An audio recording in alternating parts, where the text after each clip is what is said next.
tesouro em vasos de barro. Fala assim comigo, vasos de barro.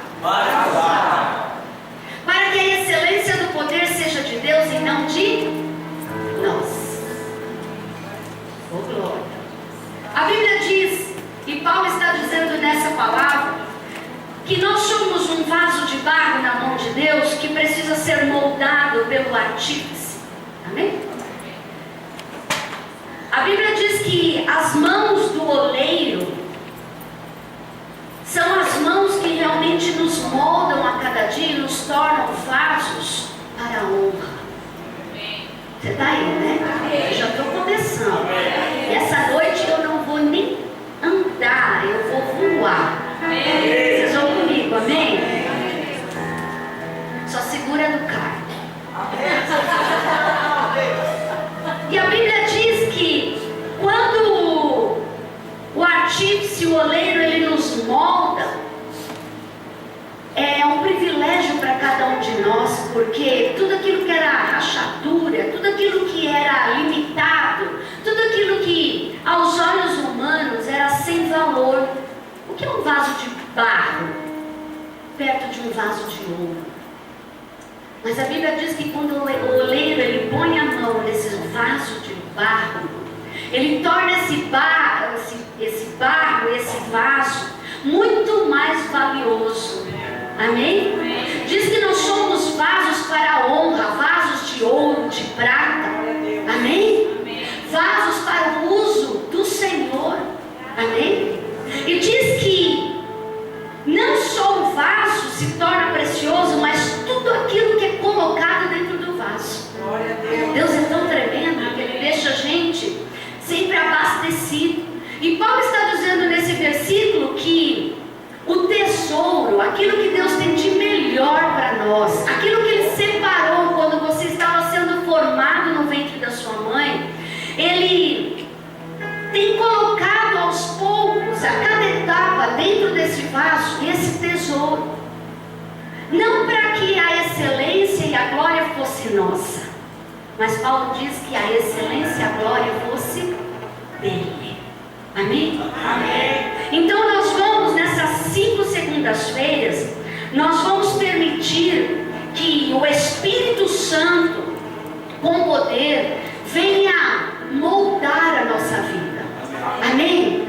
Venha realmente construir as partes. Todas as áreas da nossa vida vão ser construídas, vão ser fortalecidas. Amém? Amém. E essa noite nós estamos na área espiritual. Nós estamos aqui e nós vamos aprender e nós vamos profetizar que a nossa área espiritual, a primeira área a ser moldada por Deus nas nossas vidas é a área espiritual. Amém? E por que aqui embaixo está escrito profeta? Porque nós vamos, através dos 5 ministérios, que é o profeta, apóstolo, o evangelista, o mestre e o pastor, são os 5 ministérios estabelecidos por Jesus dentro da igreja. Amém. E o ministério profético, ele vai, juntamente com o Espírito Santo, ele vai profetizar esse alinhamento, essa cura, esse equilíbrio, essa restituição. Amém? Vocês estão comigo? Amém. Então nós vamos consagrar esse vaso hoje. Amém? Eu não quis consagrar sozinho, eu quis consagrar com vocês. Amém? Amém. Então levanta a sua mão direita e profetiza junto comigo. Pai querido, em nome de Jesus, nós consagramos, Senhor, este vaso como sendo a nossa vida, Senhor. Um vaso a ser moldado, um vaso a ser ajustado e alinhado pelo Senhor. Pai querido, em nome de Jesus, nós já selamos a primeira área, Senhor, espiritual, através do ministério profético. Que nessa igreja, Senhor, se estabeleça a cura de todos que estão aqui, Senhor, na sua área espiritual. Que o poder de Deus seja, Senhor, para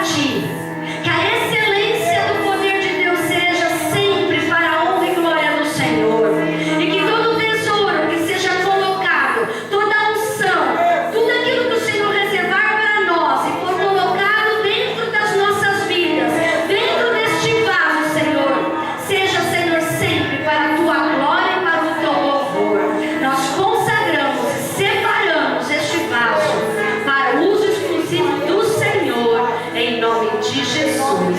Amém. Amém? Glória a Deus.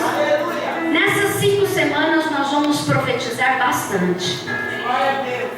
E na realidade essas 5 semanas é para quem é corajoso. Amém? Porque para conquistar algo, queridos, que ninguém conquistou, não é para qualquer um. Amém? Para realmente conquistar algo grande, nós temos que fazer coisas que nunca ninguém fez. Para verdadeiramente vivermos situações e milagres de Deus e conquistas em Deus, nós temos sim que viver numa nova dimensão e fazer algo que nunca ninguém fez. Amém? Então essas segundas-feiras vai realmente mexer comigo em primeiro lugar, mexer com o pastor Josiel em primeiro lugar, que somos os pastores desta casa e que também precisamos da revelação do Senhor. Amém? Para que realmente a igreja entre neste tempo profético. Eu glorifico a Deus que hoje é o dia 1º de agosto. Eu glorifico a Deus porque tudo se torna realmente profético e muito alinhado quando Deus quer fazer algo, queridos. Amém? Tempo de restituição espiritual, eu creio nisso. Se não somos moldados por Deus na nossa vida espiritual, queridos, tudo aquilo que venhamos a conquistar em qualquer área da nossa vida se torna insignificante. Se não temos realmente a presença de Jesus, se não temos a presença de Deus na nossa vida, se não temos paz diante de uma adversidade, se não temos fé, se verdadeiramente não temos uma certeza de vitória, se não temos uma razão de viver, todas as outras coisas que venhamos a conquistar, queridos, se tornam pequenas, se tornam supérfluas, se tornam insignificantes. Quantas pessoas estão conquistando em tantas áreas, mas estão morrendo, porque a sua vida espiritual está vazia, não se encontra, não se acha, não tem alegria, mesmo que tenha uma casa dos seus sonhos, mesmo que pode viajar várias vezes por ano para qualquer lugar deste mundo, mesmo que tenha a casa cheia de filhos, mesmo que tenha tudo que sempre desejou, se a razão e a essência de Deus não estiver no seu coração, não tem sentido de vivermos. Nós fomos criados para ser realmente obra de Deus, para ser filhos de Deus. Nós somos criados para refletir a glória de Deus. Nós fomos criados para cumprir uma missão em Deus.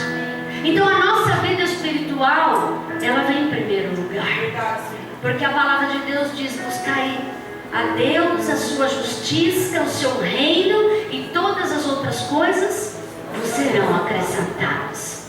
Você crê nisso? Você está aí? Amém. Então vamos começar, porque hoje tem muita coisa.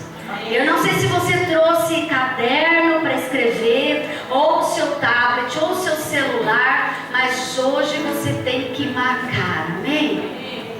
Tempo de restituição espiritual. Fala assim comigo: avivamento é voltar à vida. Amém? Queridos, avivamento não é um movimento. Avivamento não é modismo.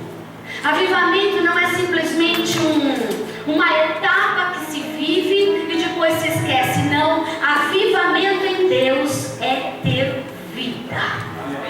A vida de Deus, a essência de Deus. Amém? Como Paulo diz na sua palavra, nele nos movemos e nele existimos. Amém? Então nós vamos falar deste avivamento e essa necessidade de restauração, porque quando somos restituídos por Deus na nossa vida espiritual, nós vamos ter que olhar para nós e vamos ter que ver que algumas coisas vão ter que ser restauradas. Amém.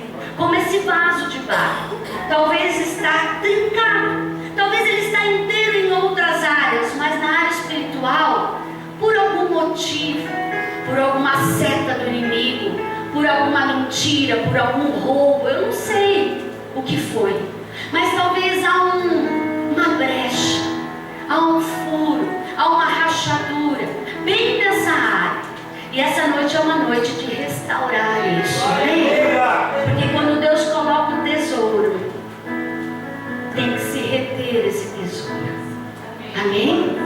Oh glória! Abra comigo em Ezequiel capítulo 37.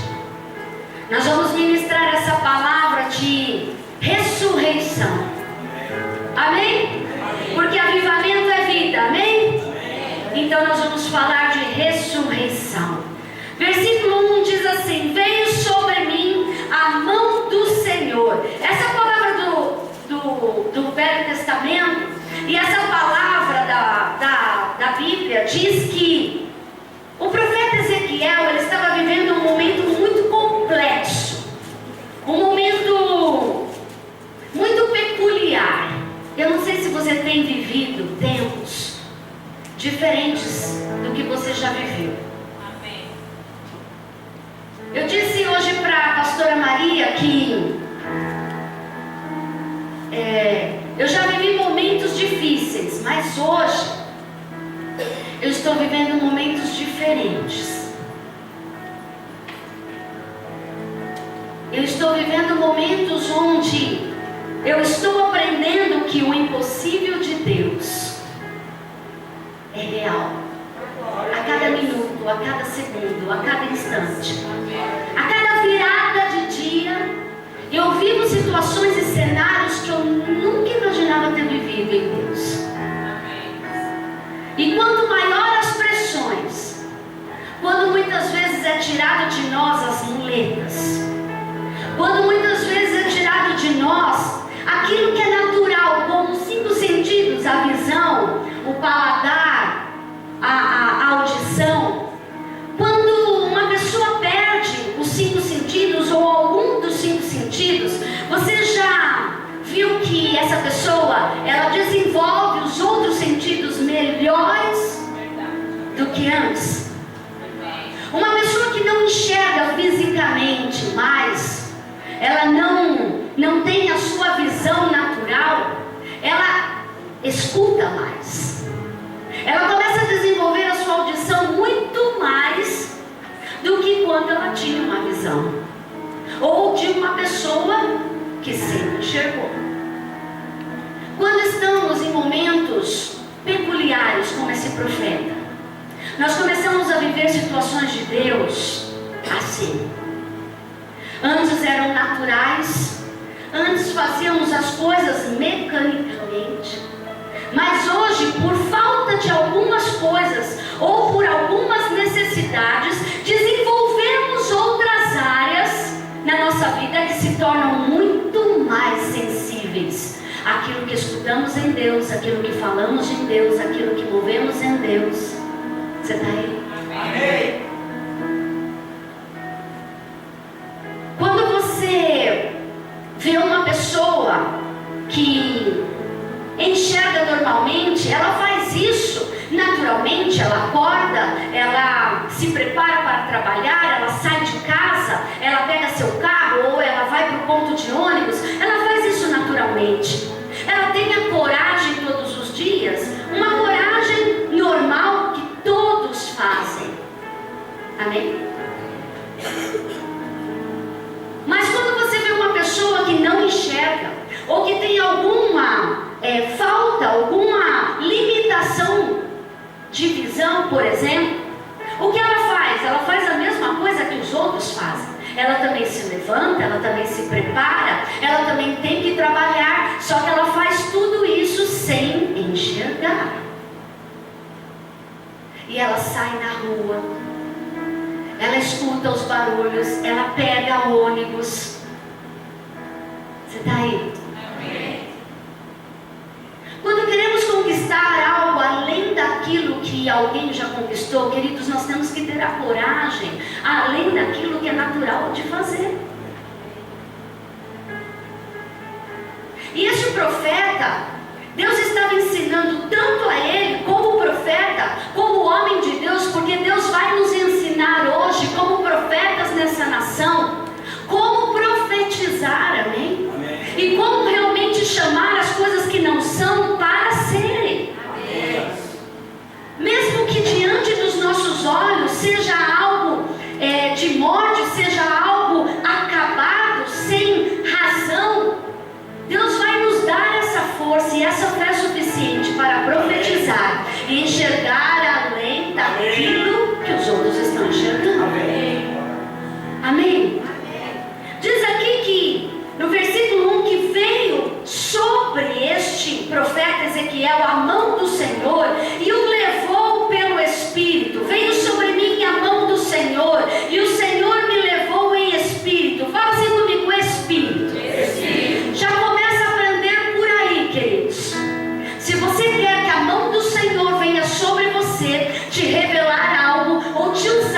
Porque essa palavra espírito está em letra minúscula.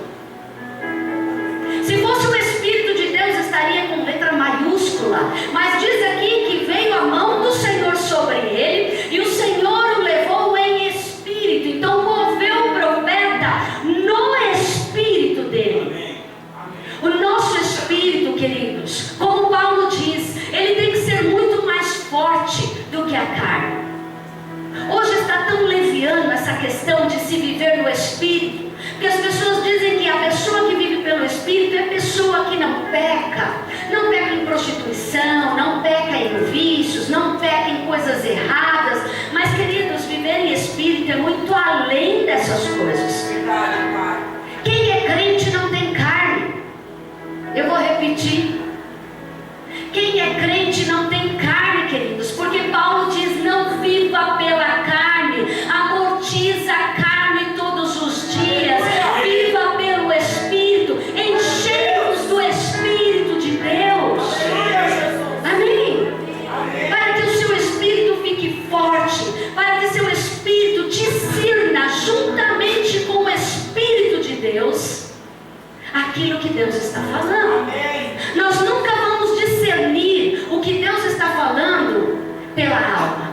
Nós nunca vamos discernir o que Deus está dizendo pelos 5 sentidos naturais nossos. Nós nunca vamos discernir o que Deus está falando conosco, queridos, simplesmente com pensamentos e sofismas. Nós vamos discernir visões, sonhos, profecias, palavra revelada, direções de Deus pelo Espírito. E quando somos recriados e restaurados no nosso espírito, tudo muda. Fala assim do seu irmão: tudo vai mudar. Oh, glória! Porque quando falamos pelo Espírito, não pensamos mais como os homens pensam. Quando vivemos pelo Espírito, até as dores nossas são diferentes. Eu vou te provar como Paulo suportava tanta dor no corpo. Queridos, hoje, humanamente, se qualquer um de nós, sem ação do Espírito de Deus e nosso espírito fortalecido, nós nunca suportaríamos uma pedrada. Entendeu? Como que um homem suporta um apedrejamento? Como que um homem suporta naufrágios? Como que um homem suportou fome e nudez? Como que um homem suportou tantas pressões? Como que um homem suportou o espinho na carne? Fala assim comigo: pelo Espírito. É pelo Espírito que nos movemos, queridos. Não por essa casca, não por aquilo que estamos sentindo, mas pelo Espírito. Como Estevão estava ali sendo apedrejado, estava ali no chão, e a Bíblia diz que ele estava olhando para o céu, e ele estava sendo apedrejado. Paulo, Saulo de Tarso, estava ainda, antes de ser chamado por Cristo, ele estava ali com as vestes de Estevão, somente olhando o que os soldados e o povo estavam fazendo com Estevão. E você vê na palavra um homem que estava no chão, recebendo pedradas, sendo apedrejado, sendo ali realmente ridicularizado, xingado pelas pessoas. Ele diz que olhava para o céu e via Jesus à direita do Pai. Ele via a glória de Deus, e naquele momento ele dizia: Senhor, perdoa-os, porque eles não sabem o que eles estão fazendo. Queridos, em nenhum momento ele estava sentindo ali dor no corpo. Sabe, queridos, você quer parar com esse sofrimento de sentir dor aqui, dor ali, dor acolá? É dor em tudo, né? E a gente acha que é normal. Fez 40, começa a sentir dor. Eu não aceito isso. Amém? Eu vou fazer 44 anos e Deus disse para mim que eu tenho que fazer festa no meu aniversário. E eu falei: Senhor, mas festa? Eu vou fazer 44. Deus disse para mim: celebra, Rigélia. Celebra. Amém? Queridos, porque se vivemos como todo mundo vive, o que estamos fazendo aqui? Se sentimos dores que todo mundo sente, o que estamos fazendo aqui? A Bíblia diz que podemos todas as coisas porque Ele nos fortalece. Para Paulo, era fichinha para ele suportar apedrejamento, naufrágios, perseguições, desgaste pelas igrejas. Era fichinha para ele isso. Ele nem sentia isso. E a Bíblia diz que ele passou por tudo isso, mas ele também teve dias de glória. Mas quando ele sentiu o espinho na carne, ele foi até Deus. Pai, tira esse espinho da carne. E Jesus disse para ele: Paulo, a minha graça te basta.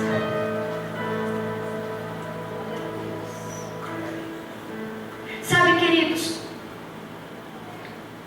às vezes quando uma pessoa, ela é normal, ela tem todas as suas habilidades muito bem aguçadas, tanto fisicamente como intelectualmente, a pessoa, ela se torna às vezes tão limitada, tão preguiçosa, ela se torna tão normal entre as outras, que Deus às vezes tem que quebrar o vaso um pouquinho e tem que falar assim: olha, um espinho aqui. E você vê uma pessoa que às vezes era um atleta, era um esportista, e você vê aquela pessoa às vezes numa cadeira de roda, limitada, mas você vê essa mesma pessoa fazendo coisas que ela nunca tinha feito antes, quando ela andava.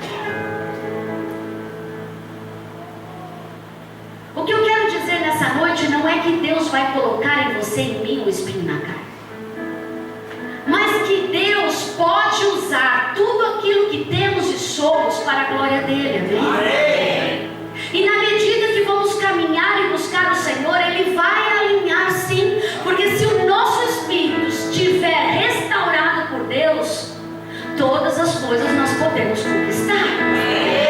E diz aqui que ele foi levado pelo Espírito, e diz que a mão do Senhor estava sobre ele. Sabia que nessa passagem a Bíblia diz que a mão do Senhor estava sobre Ezequiel? Foram 7 vezes que Deus falou para ele. Quando Deus fala sempre número 7, Ele fala na perfeição. Amém? É quando Deus realmente Ele termina um ciclo. Ele começa algo e Ele termina um ciclo. Por isso que a Bíblia diz que tudo aquilo que Deus começa, Ele termina. Tudo que Ele começa na sua vida como um ciclo, Ele vai terminar. Amém? Diz aqui que e me pôs no meio de um vale. A mão do Senhor veio sobre ele, o levou em espírito e o pôs sobre um vale. O que é um vale? Vale é lugar de batalha. Colina é lugar de se viver. Beira do rio, lugar talvez de lazer, de se viver, de provisão.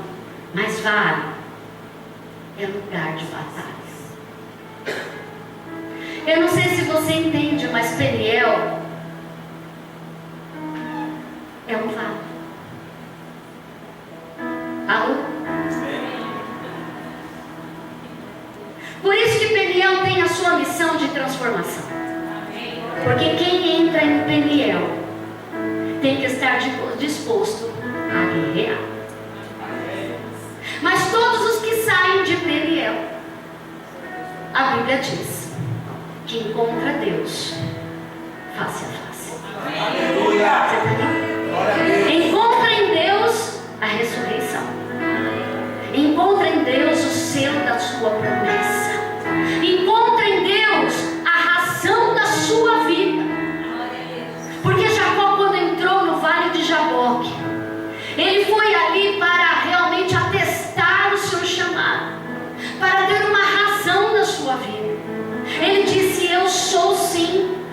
usurpador, eu sou o roubador, eu sou o mentiroso. Mas eu não quero ser assim, eu quero a promessa, eu quero a bênção que foi colocada sobre a minha cabeça. E se eu não tiver a bênção de Deus, eu não serei feliz. Você está aí? Quando queremos ressurreição, queridos, não fique desanimado se hoje você tem passado por algumas batalhas. Não fique desanimado se hoje você está passando por alguns apertos. Porque é nessas coisas que Deus nos forja. São nas pressões, muitas vezes são nas perseguições, nas dificuldades. Muitas vezes é onde não temos mais as muletas que nos seguram, que Deus se mostra forte e poderoso. Você está aí? Amém. Trata de se animar, porque eu estou muito animada. Amém. Porque eu nem comecei ainda. Você não tem ideia onde Deus vai nos levar. Amém. E Deus vai ter que me dar graça, porque nós temos 7 páginas. Amém. Deus de poder. Vou fazer que nem o pastor José. Eu vou pregar 4 quartas-feiras. Andar ao redor. Olha que interessante. Diz que ele foi colocado no meio de um vale que estava cheio do quê? De ossos. Tem gente que gosta de vir em Peniel e ter uma igreja assim só de festa, de alegria, de muita comida. Peniel tem isso de vez em quando. Às vezes a gente até se surpreende. Mas aquele profeta, ele foi no meio do vale e ele encontrou o quê? Ossos. Olha para o seu irmão e vê se ele é um osso. Mas olha profeticamente, amém? Ô glória! E diz aqui que estava cheio de ossos e me fez andar ao redor deles. Fala assim comigo, anda! Sabe, queridos, Deus fez o profeta andar. Não adianta você achar que um profeta fica parado, que ele não fica. Amém? Amém. O profeta, a cabeça do profeta, ele vai a 1000. Aleluia. Os pés dele andam como e correm como a corça. Aleluia. Amém? Porque se Deus trabalha todo o tempo, que a Bíblia diz, o profeta também. Porque Deus dá ordem aos profetas. E diz que ele deu uma ordem àquele profeta: anda no meio dos ossos. Porque muitas vezes Deus permite que nós fiquemos no meio das adversidades. Você já se sentiu no meio de um fogo cruzado? Já? Já se sentiu no meio de situações que você fala: meu Deus, não dá para ir para a direita nem para a esquerda, não tem para ir para frente nem para trás. O que eu faço? Deus permite que fiquemos no meio realmente de ossos, andando no meio de ossos, para entender, presta atenção, entender o cenário profético. Amém. Quem tem medo de olhar a realidade, o que está acontecendo, não conquista. Quem tem medo de olhar as adversidades e encarar o gigante, não conquista. Mas quem anda no meio dos ossos entende o cenário profético. Aleluia. Você está aí? Amém. Sabe, queridos, Deus nos deu uma ordem esse mês, semana passada, de dar 7 voltas. Não simplesmente 7 voltas para conquistar, mas Deus falou de algo realmente profético, de realmente identificarmos qual o problema da nossa cidade, qual o problema do nosso bairro, onde nós estamos, onde o Senhor nos colocou e qual o lugar profético deste lugar. Deus falou muitas coisas conosco. E queridos, quando você começa a dar voltas, sabendo qual o tamanho do seu inimigo, o que você tem que realmente vencer,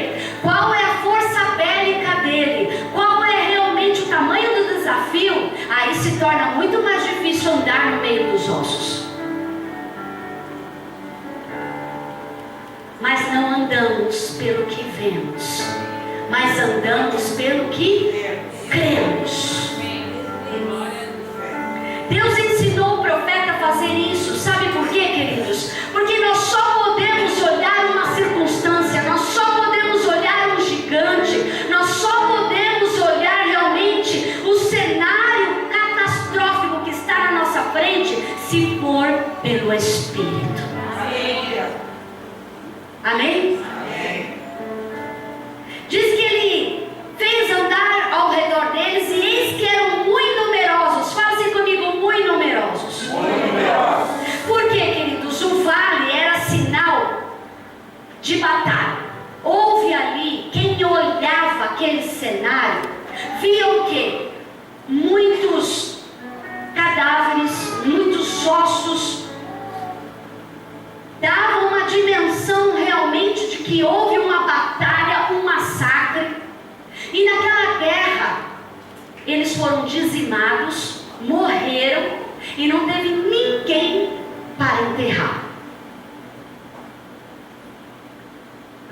Queridos, não há nada mais desonroso do que uma pessoa que morre e simplesmente fica jogada na rua. Uma pessoa, ela pode ser qualquer tipo de pessoa, mas não entra dentro de nós moralmente ver um outro ser humano jogado numa sarjeta, dilacerado, mutilado, jogado numa sarjeta, sem ser enterrado. Você está aí? Era isso que Deus estava mostrando para o profeta. Muitas vezes, queridos, nós estamos vivendo como o povo de Israel. O povo de Israel tinha abandonado Deus. O povo de Israel estava no exílio, em cativeiro há muitos anos. Os seus companheiros, Daniel e seus companheiros, no mínimo, já estavam, quando aconteceu essa visão, há 20 anos na Babilônia. Outros estavam exilados em outros lugares, já há 10 anos, décadas. E conforme foi se passando o tempo, em outras conquistas, Samaria foi dizimada e Jerusalém foi realmente saqueada. Queridos, houve uma sensação realmente profética ali de desolação, de abandono, de desonra. Israel era Israel de Deus, queridos. Hoje estamos vendo homens e mulheres que têm o selo da promessa, que são filhos de Deus, que foram resgatados por Deus, às vezes com mão forte, diante de vícios, diante de demônios, diante de entidades. Foi ali Deus com mão forte restaurar e libertar e fazer tantos prodígios. E agora estão longe, estão como ossos secos, jogados num vale, sem movimento, sem ação, sem vida, com seu espírito totalmente perdido. Sabe, queridos, por que as igrejas hoje têm que animar os crentes? Porque eles não vivem mais pelo Espírito, eles estão somente vivendo pelas emoções. Crente de Deus, em Cristo Jesus, não vive pelas emoções. Porque as emoções, o nosso coração nos engana, queridos. As igrejas e os líderes têm que incentivar e motivar as pessoas a caminhar emocionalmente, dando a elas presentes. Se você vir, você vai ganhar presente. Se você vir, você vai ganhar um refrigerante de graça. E as igrejas, lotam. Se você vir, vai ter um cantor gospel para cantar louvores que você está acostumado a ouvir já no seu DVD. Nada contra isso, queridos, porque tudo isso pode ser usado para a glória de Deus. Mas o crente, queridos, não pode se mover através dessas coisas. Porque se o crente se mover através dessas coisas, vai continuar a estar num vale e ainda como ossos secos. E quando o Espírito não vive, a carne apodrece. As juntas atrofiam.